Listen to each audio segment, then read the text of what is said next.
আসসালামু আলাইকুম ও রহমতুল্লাহ। সবাই কেমন আছেন? আমি আপনাদের মাঝে লং ভিডিও নিয়ে হাজির হলাম। মাইকেল মধুসূদন দত্তের পাশ দিয়ে বয়ে চলা সেই কপোতাক্ষ নদের দৃশ্যগুলো আবারও দেখানোর জন্য। কিছুদিন আগে যেখানে প্রচুর পরিমাণে জলাশয় ভরেছিল, কচুরিপানায় ভরেছিল, বর্তমানে কিন্তু তা একেবারে ফ্রি হয়ে গেছে। সাঁকোটি দেখছিলেন, সাঁকোটা ভেঙে পড়েছিল, সেই সাঁকোটা কিন্তু আবার মেরামত হয়েছে। যাই হোক, সব বিষয়ে আজকের লং ভিডিওতে থাকছে আমার এই লং ভিডিওটি। সবাই একটু দেখবেন মনোযোগ সহকারে। তা আসুন আমরা জেনে নিই কপোতাক্ষ নদ। এই নদটা মাইকেল মধুসূদন দত্তের কারণেই এই জায়গার এত জনপ্রিয় হয়ে উঠেছে। আর কপোতাক্ষ নদ কিন্তু প্রচুর বড় এবং এই নদের প্রচুর পরিমাণে ঢেউ থাকতো, ছেলেবেলায় দেখেছি।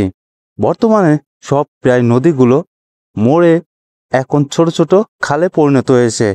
ছোটবেলায় আমি যখন গেছি সেখানে এ পাশ থেকে ও পাশে যাওয়ার কোনো সুযোগ ছিল না।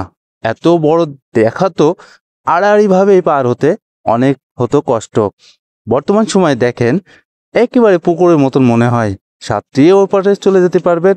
অথচ একটা সময় কি পরিমাণে ভয়তা ছিল, ভয় ছিল, প্রচুর পরিমাণে ঢেউ ছিল, যে ঢেউর শব্দ শুনলেই এখনো মনে লাগে ভয়।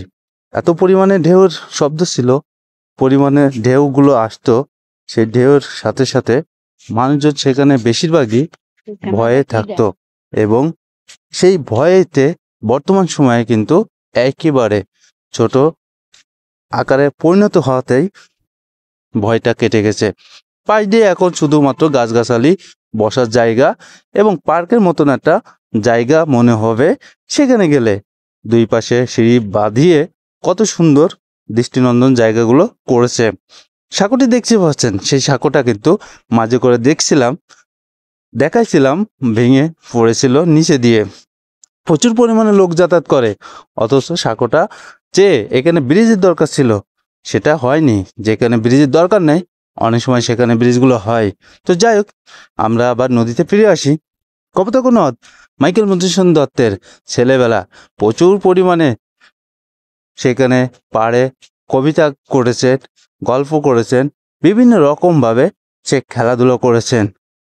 এখন সেখানে স্মৃতি চারণের জন্য পাশেই দেখেন একটা হ্যাচারি।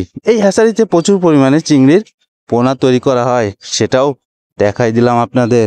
আপনারা যদি সেখানে যান অবশ্যই দেখতে পারবেন পুকুরে চিংড়ির পোনাগুলো তৈরি করা হয়।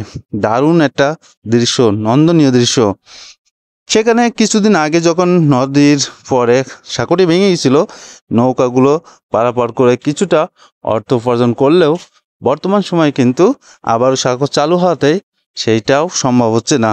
তো যাই হোক, এখানে যারা বেড়াতে যায় সেই বেড়ানোর কারণে সেখান থেকে নৌকায় একটা রাউন্ড দিয়ে আসতে 20 থেকে 50 টাকা গুনতে হয়। তবে আপনি ঘুরে খুব মজা পাবেন। সুন্দর সুন্দর গাছ, কোকিলের ডাক, বিভিন্ন পাখির ডাক, বিভিন্ন জায়গার মানুষজন এসে যখন উঠা বসা করে খুব ভালো লাগে।